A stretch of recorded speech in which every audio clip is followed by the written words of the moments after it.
Yeah, we've got a fair amount of people online with us here. That's awesome. Welcome, everyone. It's June, believe it or not.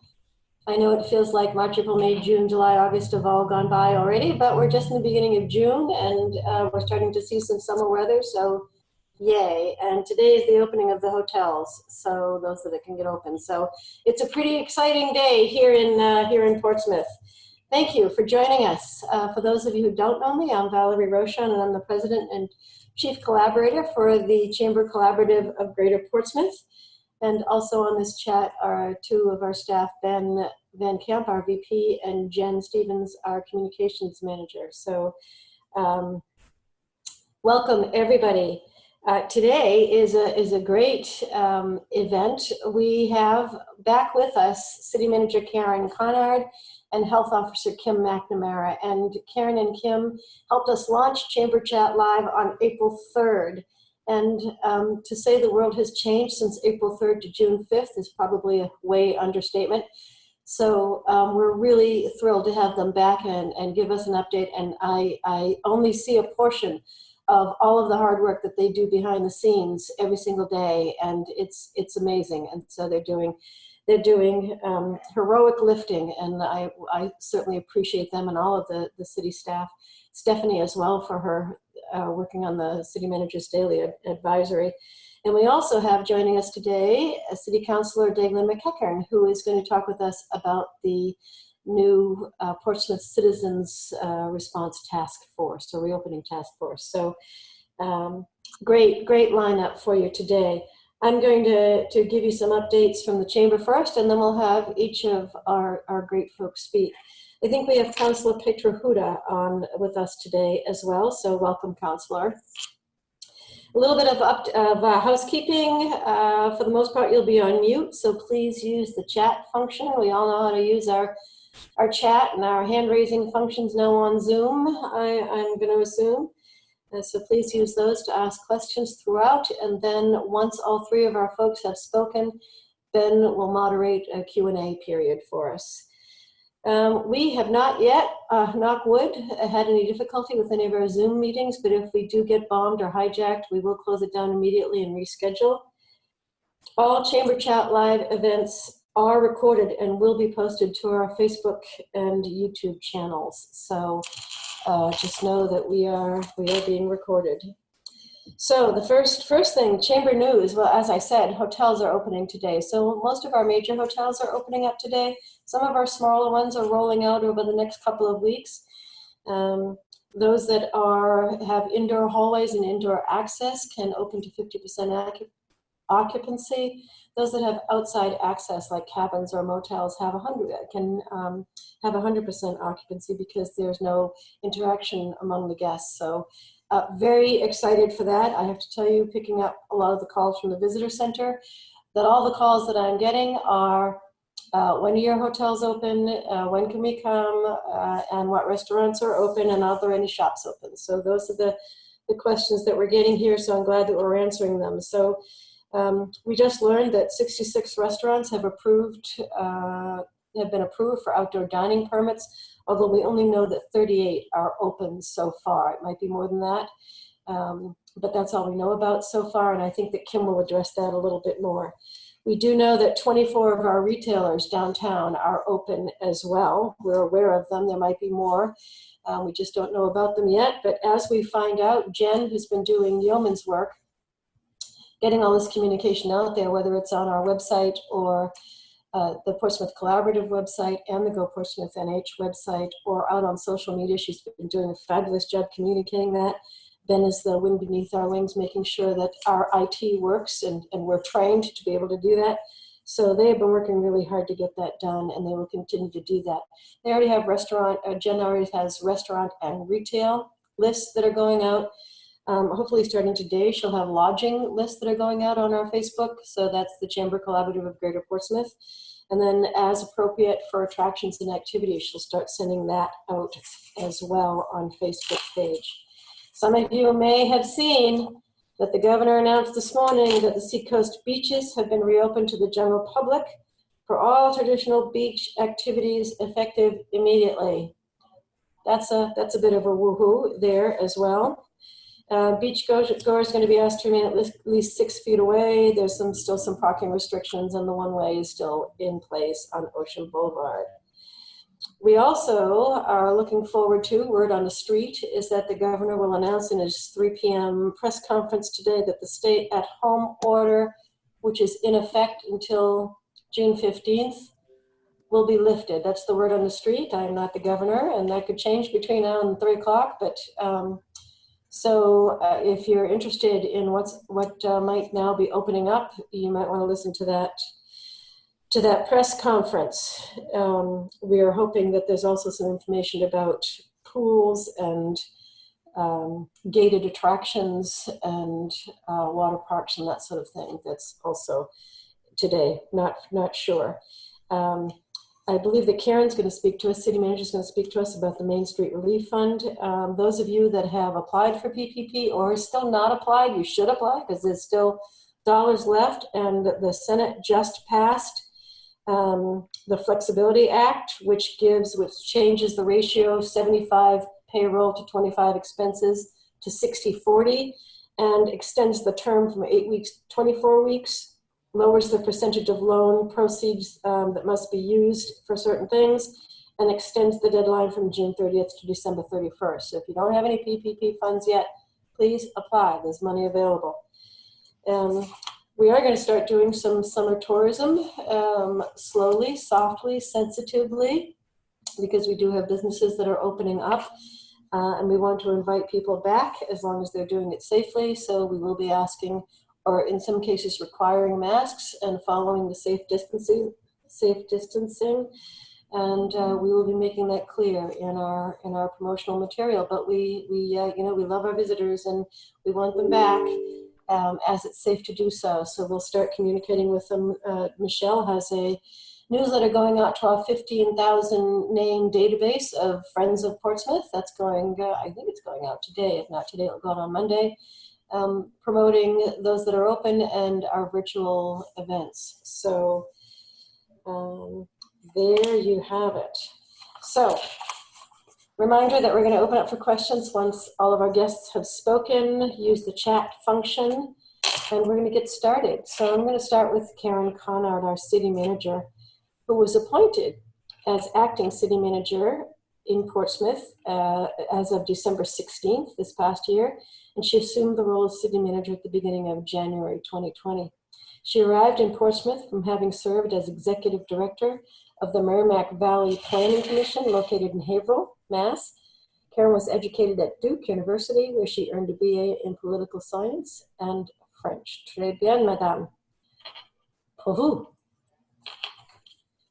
I don't want to speak any French right now, do I? Is there a quiz? No, because I just gave you all I have. All right. So I just appreciate the opportunity to, I don't want to see myself that large. Geez Louise. This is really a thank you and a note of appreciation to everyone out there. You know, you mentioned that you thought Kim and I are trying to be heroic. I think everyone in their own way has found ways that they didn't even know existed to be heroic. No matter what that means, trying to homeschool your child, trying to get creative with meals and just everything. So I know this has been a test for everyone. That being said, the people I get to brag about are the people who work for the city. So I just wanted to have my time devoted to the unsung heroes.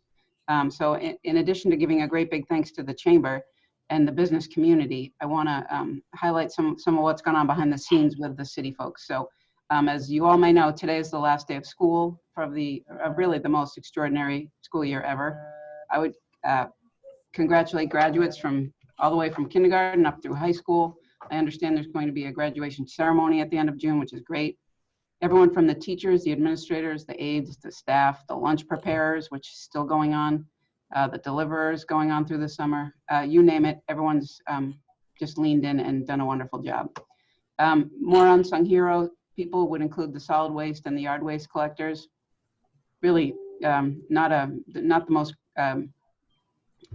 recognized set of city employees, but when people have been home cleaning out their houses, it's generated a lot of that activity, and they've come to work with the same level of hard work and determination. A little plug here, tomorrow is Household Hazardous Waste Day at the DPW Recycling Center at 680 Peverly Hill Road from 8 to noon. In the water department, all of our staff goes out outfitted in full PPE as the COVID hazards in the wastewater are unknown. They're also keeping an eye on the water supply during this dry spell. We always have updated water information on our city website, which is about one of the best websites I've ever seen, and I've had experience with that. Our tax department served hundreds of people this week. It was quite a unique situation to reopen City Hall the day that the tax bills were due. We had a smooth transition, and the public was very supportive of what we tried to do. Our recreation department has taken a huge hit, if you will, with COVID. They're flexing what is possible with physical distancing this summer. They've established some boutique summer programs that are now open for registration. Our senior services coordinator, Bryn Sullivan, has championed the cloth face mask collection and the distribution at our community campus. I know that in excess of 60,000 masks were made by the SEACOAST mask makers and other similar groups, and we're happy to play a role in distributing and collecting on their behalf. The help, the planning, and the inspection groups. Valerie mentioned that 66 restaurants have some sort of have been permitted for some sort of outdoor dining. 50 of those requests were turned around in the first week. So the staff has really taken it upon themselves to understand that this is critical to the reopening of the economy here in Portsmouth. We also want to thank the Portsmouth Poet Laureate, Tammy Truax, who's provided an original poem every week for Sunday's Daily Advisory. And I have to take a moment to thank our very own Public Information Officer, Stephanie Secord. She has produced the Daily Advisory for 78 straight days. She will now switch on our behalf to a Monday, Wednesday, Friday, Sunday schedule, which will go back to a bit of what it used to be, which is focusing on the news of the day and the week ahead. A quick note about the Clipper Strong Fund. We've collected over $30,000 to date. Councilors Esther Kennedy and John Tabor are working with the rest of the advisory committee to provide some sort of welcome back or care package for all 1,100 businesses with 10 or fewer employees. The thought right now is a care package that would include everything they might need to reopen. Contactless thermometers, masks, signage. We're still working to finalize what the package might entail. But clipperstrong.org is where you can go to donate. We've asked for a challenge from our local banks, and we're hopeful that that yields some great results really soon. The police and fire department, it goes without saying, they're the most professional in their field. We're lucky to have both Chief Murner and Chief Germain. If any of you were able to witness what happened last night downtown, it was an amazing show of peaceful engagement. I couldn't have been prouder to be almost a resident of Portsmouth and watching how they went about doing their job of allowing for a peaceful protest and still keeping the public safe. It was quite a sight to behold. There will be other protests this weekend. I encourage you to go and be in support of that. A bit of housekeeping. We have our budget process that is continuing. We have our next work session is Monday night at 6:30. We're excited to be able to talk about FY20 revenues that are coming in better than expected. And we'll speak to what we see for FY21 as well. Before I turn things over to Kim, who will talk more about data, I want to share with you what the governor shared with us and some of what Valerie spoke to. Restaurants will get, quote unquote, a good solid next step at the announcement today. The data for COVID cases is hovering in that 3 to 5% positive case. And again, that will be something Kim talks about. In terms of the Main Street Relief Fund, the final grant submission will go out today, and folks will then have 1 week to respond. And this will be received by all the folks who sent in a pre-qual application. It took the state a while to figure out how to finalize the formula and the website and the data verification. But to date, 13,000 businesses have applied. And while not all will qualify, the governor said he expects over 10,000 businesses will receive some sort of funding from this program. And as Valerie mentioned, the governor hopes to move beyond the stay-at-home order when the current order expires on June 15th. And he's thinking at that time that he will be in a position to move toward more of an advisory and allow for gatherings of up to 50. Right now, it's no more than 10. So just to sum up, I want to give the time to the health experts and to Councilor McEachern if I would, but I've had about 10 years of city manager experience in 6 months, and I wouldn't have it any other way. Great place to be and great place to learn. So thank you. Thank you, Karen. You know, talk about stepping in and rising to the occasion. My goodness gracious. but we are very pleased that you did, and we thank you for being here and all the good work that you're doing and leading the city in you know, I'm not going to use any of the words, unprecedented, pivoted, all that stuff. I'm not going to use any of those words, but it's certainly a different world. And thank you. Next up is our health officer, Kim McNamara. Kim has a Bachelor of Science in Medical Microbiology from UNH and her master's from Johns Hopkins Environmental Science and Policy. She is a registered environmental health specialist and has been serving the city of Portsmouth for 15 years, first as a health inspector and now the health officer. Prior to working in Portsmouth, Kim worked in public health in Manchester and has experience in clinical and research labs. And I have to add that she is one of the hardest working people I know, while maintaining her a really great sense of humor. Kim, welcome. Thank you. Good afternoon. I've been asked to give you an update on what the health department's been working on since the last time we spoke, which was back in April. We've been working on 3 components of emergency management regarding COVID-19. Response, recovery, and planning are the 3 components. We're still in the response phase. We're still monitoring data and building our PPE stock so that city services can continue uninterrupted going forward.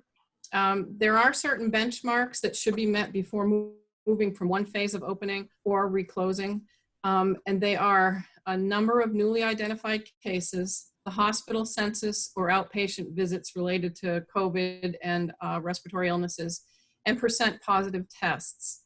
The goal is still to reduce transmission, to keep people safe, and to prevent our healthcare system from being overwhelmed so that all patients, COVID and non-COVID, can get the care they need, and the healthcare staff have the equipment and personal protective measures that they need to protect themselves and others. As these benchmarks are met, we can move from one phase to the other. The earliest sign of a cluster of new cases or reemergence of broader community transmission prompts us to reevaluate our community mitigation strategies. As we reopen, we have to watch the numbers closely. If we begin to see spikes, community mitigation measures may need to be adjusted. Regardless of what phase we're in, physical distancing is required always. Our hospital capacity is currently good. There is still an alternate care site set up at UNH in Durham to accept overflow of hospital patients if they were to meet capacity, but it has not been used. It's remaining set up, but others in the state are being closed down. It takes about 3 weeks to begin to see if there are new cases due to reopening, perhaps longer depending on how long it takes the reporting to catch up. We've also taken steps toward recovery. Keeping the community safe, of course, is the first priority, but getting our businesses back up and viable is a close second priority, and that's the phase that we are in now. There are slow openings of things like ball fields and small rec programs, and the library is taking back their books, but we have to roll these activities out carefully so that we can be sure our businesses can stay open. We are also working with daycares to prepare and the schools to reopen in the fall. As Valerie mentioned, we have 66 restaurants that have been approved for outdoor dining. Some have not opened yet because that was their choice. Many were waiting to hear about this Main Street funding program, which the details were just released, before making decisions about opening. All restaurants that had existing outdoor dining or applied for outdoor dining on their property have either been permitted or are in process. It's a very quick and streamlined process. The restaurants told us they needed to be able to count on the outdoor seating, and it couldn't change when the governor's orders may change. Because indoor seating, when it does reopen, will be at a much limited capacity, and there's an investment in setting up outdoors. So by going through this permit process, we were able to ensure that these new areas can be set up safely and therefore can operate for the entire summer long through Columbus Day. Outdoor dining on public property is the purview of the City Council, and they have begun work on that. Councilor McEachern and Assistant Mayor Splain introduced and the Council approved a Citizens Response Task Force with 19 members, including the Chamber President, the City Manager, and myself, and 1 clerk. The task force's charge is to recommend to city management and city council on decisions related to COVID-19 that affect the business community and organizations in addressing the needs of reopening within the confines of healthcare advisories. To discuss, identify, and then educate Portsmouth businesses and the public about best practices and approaches as they reopen based on healthcare advisories. To consider further recommendations for the business community for addressing the needs of healthcare safety. To consider guidelines and enforcement for the wearing of masks by all who work in and visit our businesses. To include and work with citizen and business interests in an inclusive way as possible to provide recommendations and schedules for addressing the needs for protecting the health of our citizens, visitors, and employees. To review the financial impact of the pandemic on businesses in Portsmouth and provide recommendations for response. Additionally, Farmers Market is opening tomorrow at Little Harbor School, where it's still walkable for many in the city, but there is enough room to space out for distancing. And we owe a debt of gratitude to our local businesses and residents for all that they have sacrificed. And the most important thing we can do is open up carefully and responsibly by following the CDC guidelines, wearing masks in public, and keeping a good distance from others. The goal continues to be interrupting transmission so we do not have to close down again or further impede economic recovery.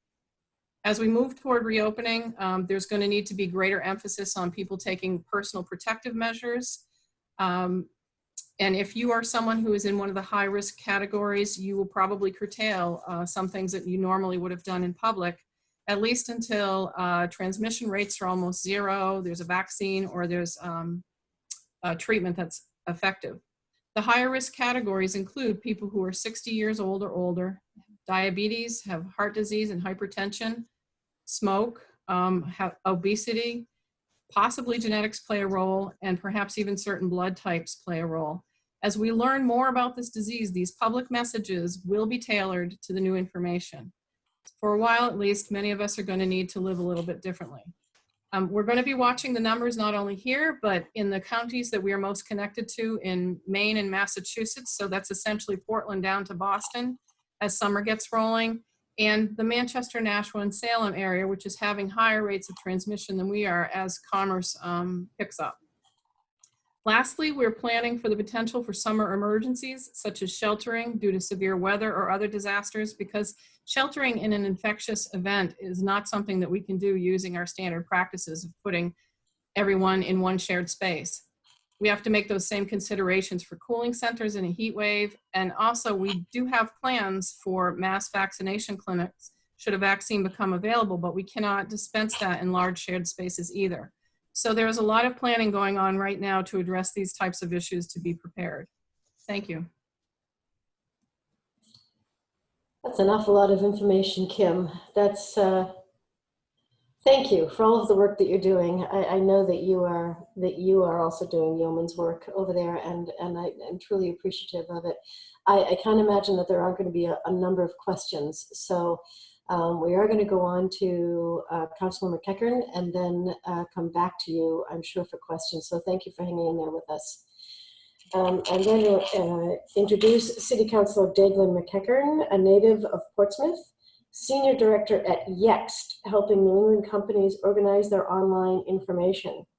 He's serving his first term on the City Council, and when he doesn't find himself in budget hearings, he's doing his best to raise a 3-year-old daughter with his wife, Lori. Deaglan has a surprise for us at the end of our chat today, so be sure to stick around. I'll talk more about that when we get closer to that. So, Councilor McEachern. Thank you, Valerie, and thank you, Kim and Karen.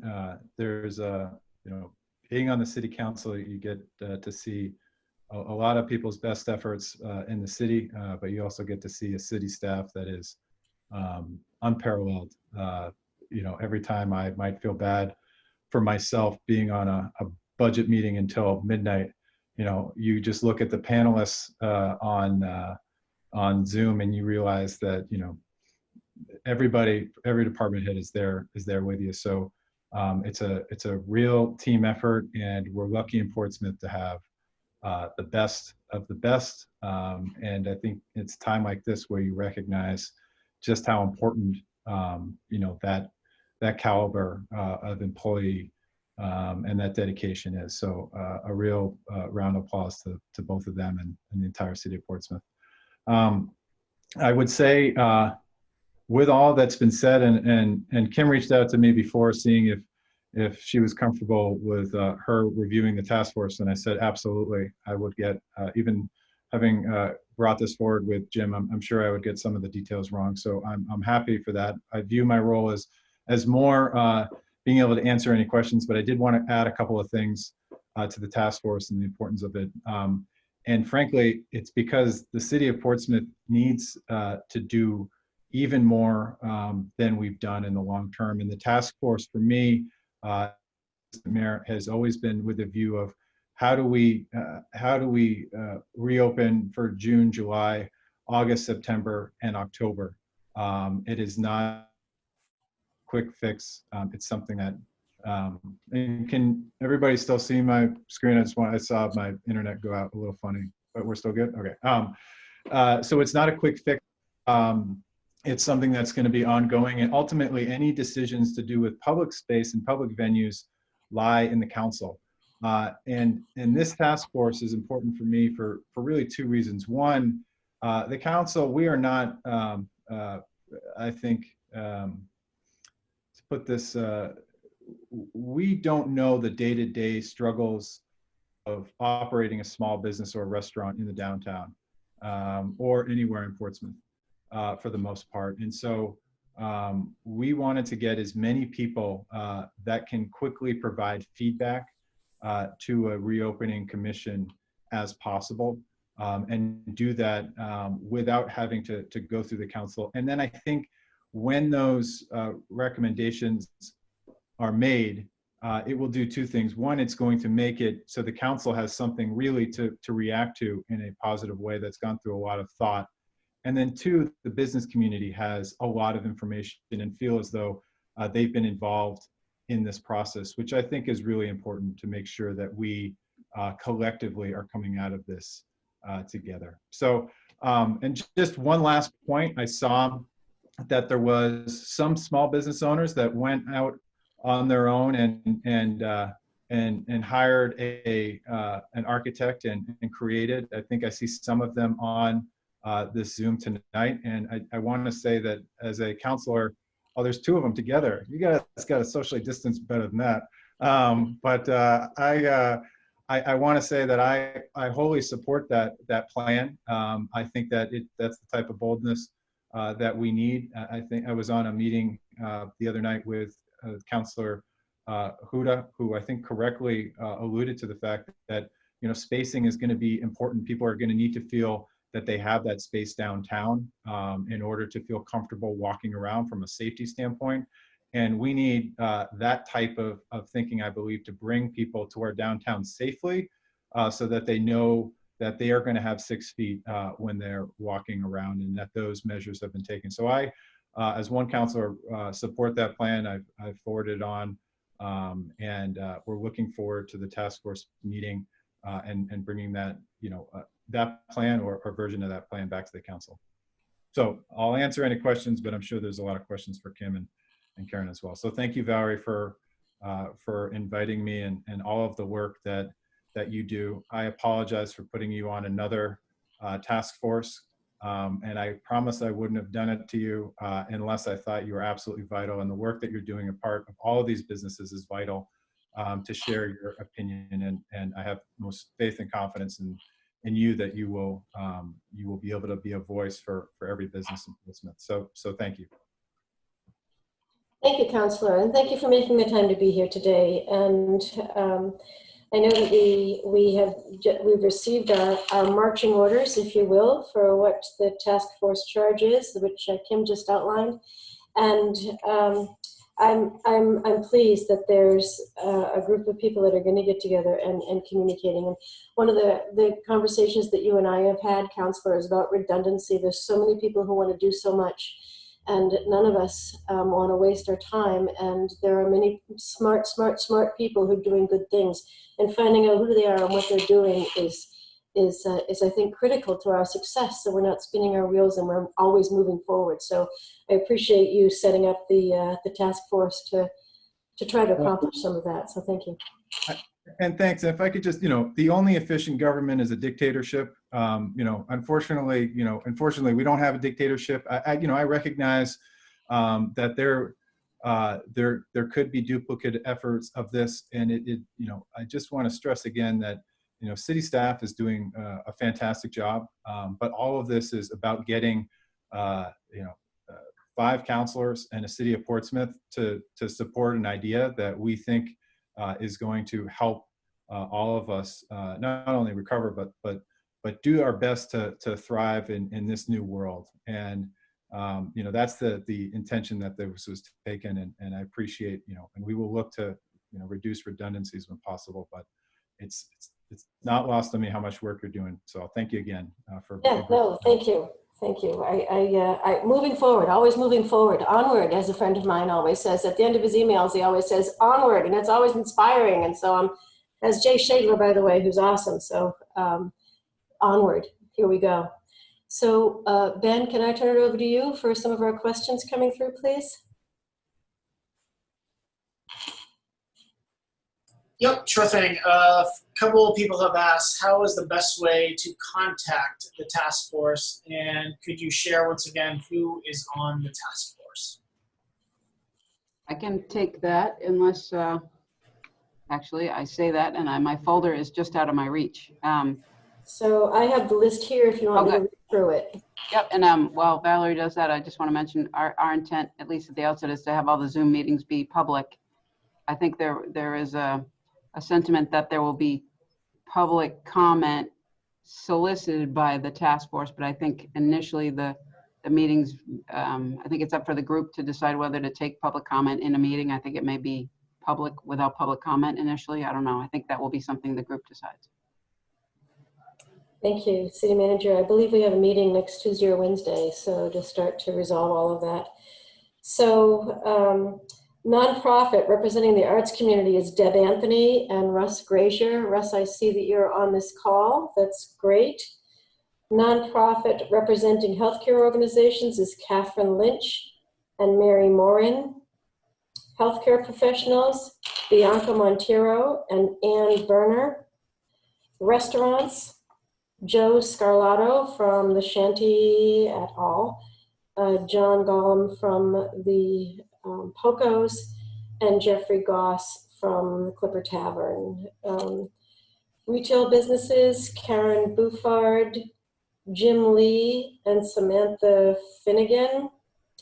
I know Samantha's with Gus and Ruby. I'm afraid I don't know where the other two are from. Hotel industry is Mark Stebbins and James Peterson. Citizens at Large, Nathan Moss and Martha Fuller Clark. I think a comment was made earlier today. Councilors Splain and McEachern have specifically built this to not have any elected officials, but because the senator is not running again, that she is listed as a citizen at large. From the EDC is Sarah LaChance and Alan Gold. City staff is the city manager and the health officer, as previously said, and then I will also serve. So the recording secretary is Patience Horton. That's the complete list that I know of. Another question about the task force came in. Well, one, I don't think the question was answered how best to reach those individuals, if there's like an email address or a public forum that they can get a message to everyone. I think that was brought up a couple times. And then another question about timeline, as far as when, what is the timeline for them to bring suggestions to council? So I would, and I'll defer to Karen on this one. I think that we would like to have this up on a web page. In lieu of that, I'm happy to run point on if you send them to deaglan.mceachern@gmail. But we will have a website with this information and a way to contact all of the individuals. The first report back will be on next a week from Monday's council meeting. So they'll meet next week. And Sarah LaChance, I want to give her a quick shout out from the EDC. We'll put together a working document. I don't know if she's here, but she put together a working document that I saw a copy of this morning that's gone out to try to make sure that this is met with the ground running. People are able to bring ideas. One that I would like to be at least talked about and considered would be the outside Portsmouth idea. I know we're up against the clock to be able to do that, but to have a report back on Monday's, the 15th meeting.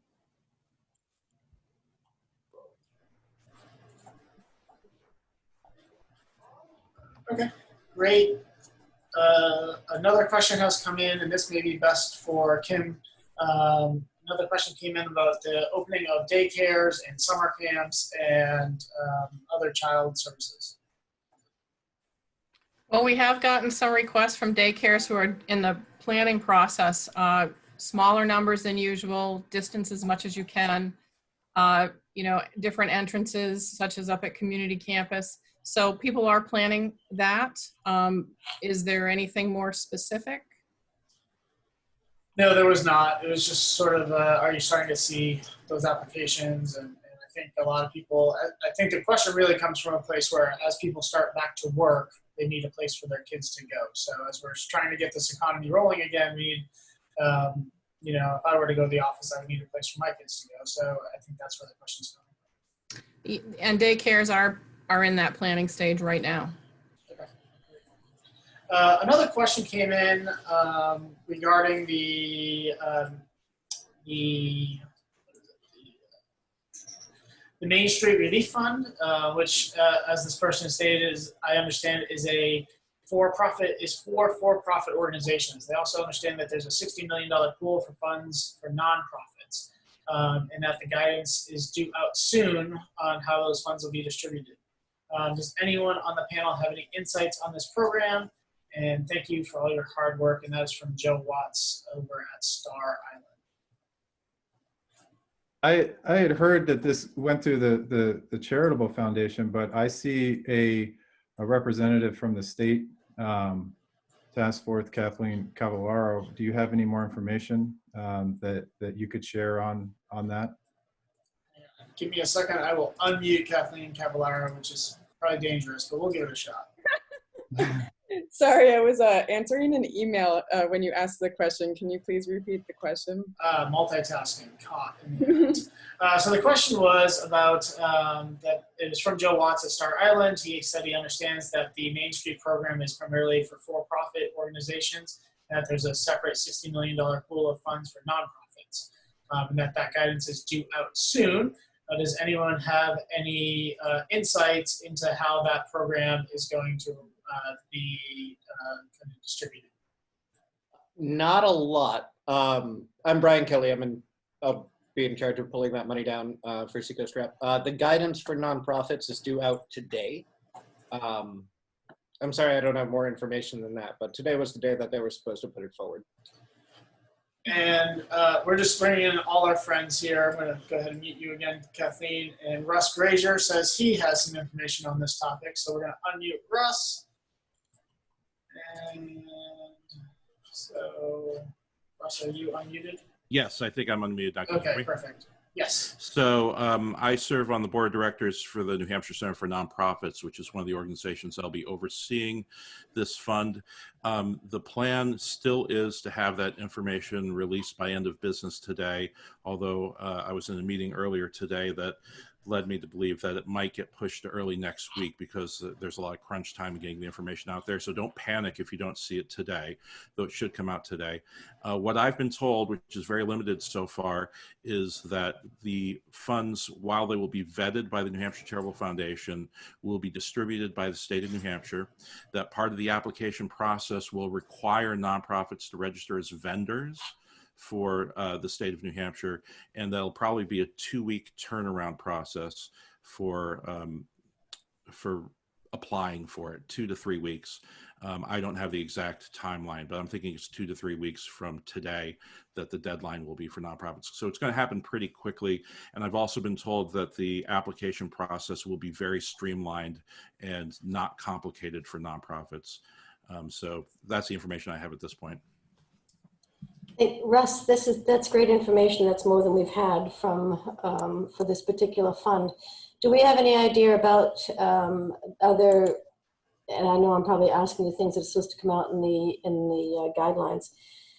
Is there any talk about what the average or the range of funds available will be? You know, is it $500? Is it $50,000? Do we have any input at all on that? No. I honestly, that's a question that I've had, and I've not seen anything on a range on that. So I'm as eager as anyone to see what that range is going to be. Sure. I know that there are a number of nonprofits on this call with us today, and I think we're all eagerly awaiting. So, yeah, I mean, the only thing that I can speak to that is that it's not a small fund. It's $60 million, but it is statewide and it covers every sector of the nonprofit industry. So it can get eaten up pretty quickly. So, you know, we're waiting to see. I do know that the Charitable Foundation is very cognizant of the challenges that nonprofits are facing right now. And I think they're going to really try and do their best to make it a meaningful process. they are certainly part of the hardest hit sectors that we have. You know, we talk a lot about hospitality and getting folks up and running in hospitality, or even the medical services industry, but the nonprofits have been suffering since day one. And so these are critical funds, and we hope that they are able, and we certainly understand, both for the Main Street Relief Fund and for the nonprofit fund, the folks that are trying to manage this are, you know, talking about drinking through a fire hose, and they want to do it right when they turn it around. So I guess we can wait another day patiently. We've been waiting since March, right? So we can wait another day. Onward. So Valerie, while you are here front and center, a question came directed to you. They want to know, can Valerie give us some insight into how the chamber feels about closing the downtown streets or parts of the downtown streets for expanded outdoor dining? Yeah, thank you. I think it's a balancing act. I think that we absolutely want our businesses to get open in the best way possible, in the safest way possible. A number of our businesses have told me that if they go through all the expense and all the time and bringing staff back and buying or renting tables and heaters and all of that, if they go through all of that, only to have to shut down again, they're done. They can't go through that twice. So it's a question of how quickly can we make that happen safely so that we don't have to lock down again. And I think Kim alluded to that when she said, you know, we have to watch the numbers, we have to watch the data and the science to make sure that we don't shut down again. To the extent that we can with every good scientific data news that we get, if we can then move further out and you know, get opened up. We talked this morning during the EDC meeting about some of the spaces that can be used that aren't shutting down the streets. You know, like the Worth lot and some other private lots, right? We talked also about the fact that, and we've had this conversation with some of our shops. Some of our shops are not all that excited about having tables and chairs all the way down Congress Street, because then that blocks their restaurants, their shops. So it's all a balancing act, but I think that at every opportunity, Alan Gold, I know you're on this call. What did you say this morning? You want to set up a bias toward yes. Let's work towards yes. So with every single opportunity that comes up, let's figure out how we can make it happen to get our businesses open safely so that we don't have to shut down again. So we will work with anybody to try to make that happen. Work with the businesses, certainly we've been working hand in glove with the city and the council all this time. We're also petitioning, you know, the governor's office and the gopher's office for, you know, let's get this stuff open in the safest, best way that we can. I hope that answers the question. Well, we'll see. I think it did, but Joe can chime back in if it did not. Another question came through, and I'm gonna guess that City Manager Conard would be the best person to respond to this. They wanted to get a little bit more information about the Clipper Strong Fund. There was a mention that it would benefit 1,100 businesses in Portsmouth that have under 10 employees. My business would be one of those, and I haven't seen or heard much. We hope to change that really soon. So the challenge is, how do you best and most equitably share the money that you're able to collect? And we went around and around. We thought we'd make an application. We thought we'd ask people what they wanted to spend it on. And at the end of the day, the idea was help businesses get open, get them in a position to open. And that's where we came down to the contactless thermometers, masks, signage. The committee is now trying to figure out what the cost per kit is, and it's roughly $100. So to help 1,100 businesses, that's the math on that. We've got a long way to go to collect money. So we've got the first 30,000, and we wrote a challenge letter to local banks in an effort to raise another 50 or 60. In full disclosure, we hit up the Rotary Club recently, and we're asking foundations to challenge one another. We had Eastern Bank Foundation give a large donation. So the challenge has been what's the best use of the money, and then we need enough money now that we've kind of identified, and when I say we, the advisory committee has identified what to spend it on. So we've got to hustle. We've got a week or two to, get the material, identify who needs a welcome package, a welcome back opening package. There was another question, I think they might have missed when we talked about the potential for for restaurants to reopen to indoor dining. And I know that hasn't officially been announced yet, but it seems like it might be coming. Can you just summarize what was mentioned earlier about that? I can mention that the governor plans to provide some more flexing of restaurant and outside the home dining. Beyond that, we don't know what he intends, but he said he would make an announcement today at 3 about that. So I don't know if anyone else might have more insight. Well, another question came in. I see Kim's hand up. She may have something. Thank you. I just wanted to add that when restaurants do reopen, there's some confusion because some people are saying, well, 50% capacity, 25% capacity, 40% capacity. But you still have to maintain social distancing. And so a lot of our occupancies in our downtown facilities, and even not downtown, they have very large occupancy numbers, but you can simply not get people 6 feet away at 50% of that occupancy. So the distancing is going to continue to be the limiting factor. So people need to be thinking about that. Thank you. Great point. And then another question going back to the Clipper Strong Fund. So we'll switch back to City Manager here. Braden says that a lot of businesses have already purchased PPE and other items to get reopened. Is there a possibility that maybe some of those expenses could be reimbursed through the Clipper Strong Fund?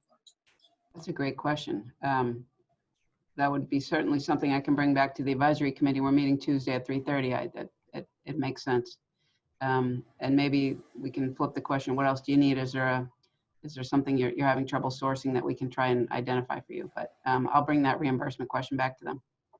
Okay, so if people did have suggestions for what they might need that the Clipper Strong Fund could help with, they could email you with that. That's right. I'm Conard@cityofportsmouth.com. Great. I think that does it for our questions, Valerie. Okay. So, you know how to reach, I think you know how to reach each of us. Karen just gave her email address and Deaglan gave his earlier, and everybody knows, hopefully you know that it's, for anybody at the chamber, it's our first name at portsmouthcollaborative.org. So if you have any other input or questions or concerns or anything, I know that all of us are willing to answer. So please reach out to us. So all of our staff is actually calling at least 5 of our local businesses just to ask them what's coming up. What do you need like in the next couple of weeks? What will you need in August? What will you need in the fall? What do you looking forward? What is it that you're going to need?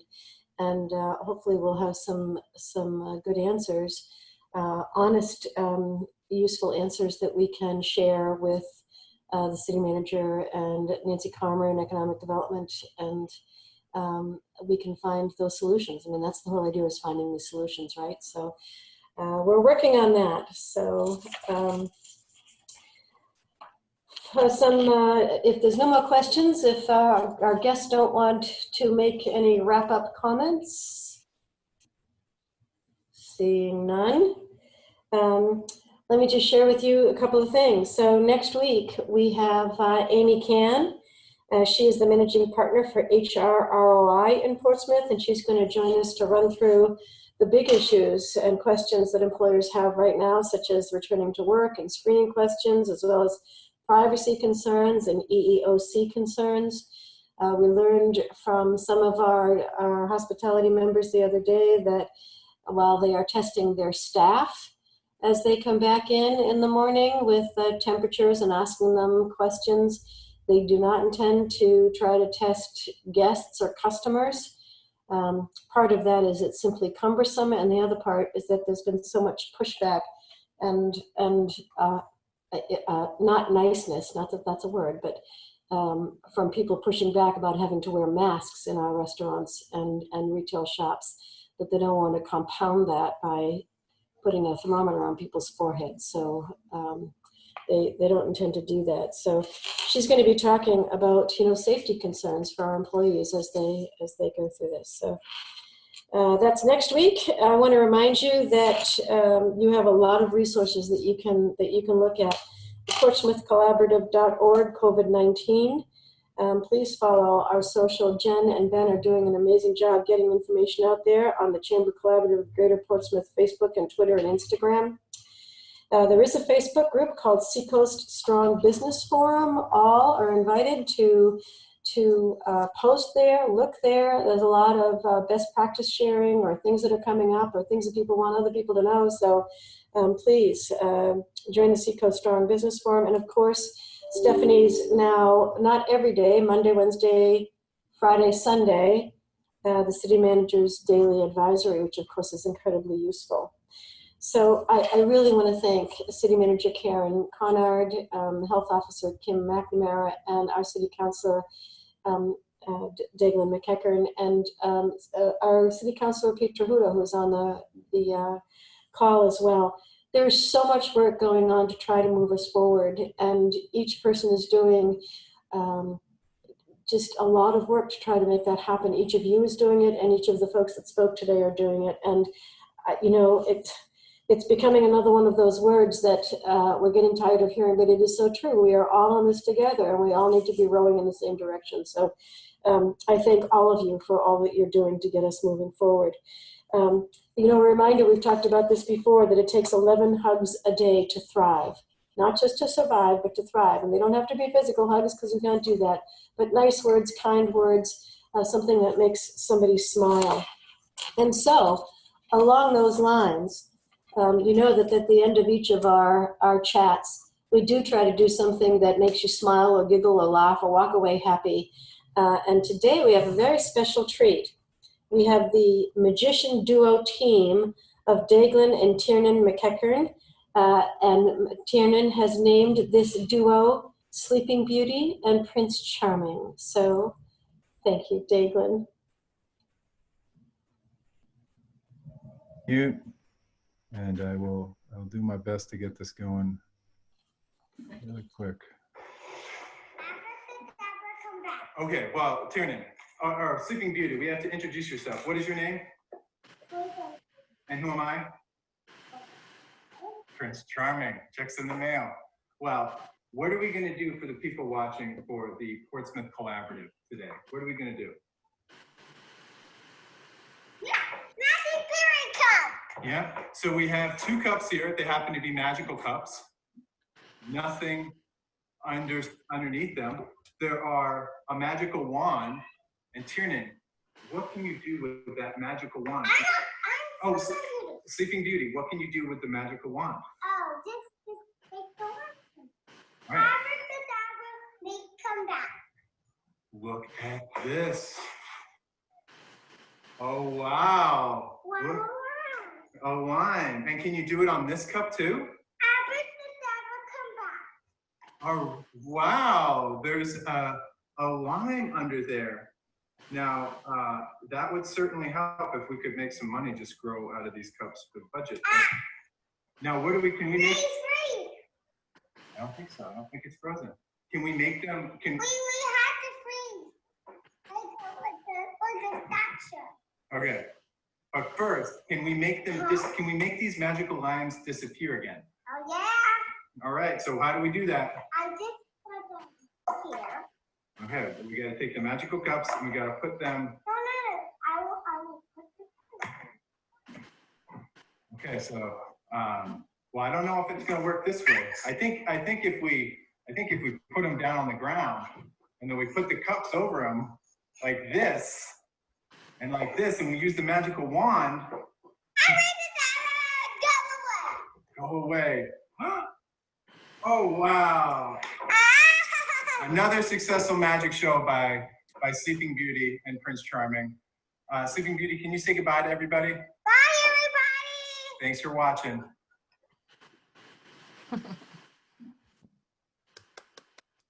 Thanks for humoring me, guys. Deaglan, that was just so cute. Oh my goodness, you're allowing all of us to walk away with a giggle and a smile. Thank you so much for that. Thank you everybody for joining us today, and we will see you next week. Have a great weekend. The beaches are open, the hotels are open, the restaurants are open. Let's go out and have fun. Onward. Thank you. Thank you. Bye.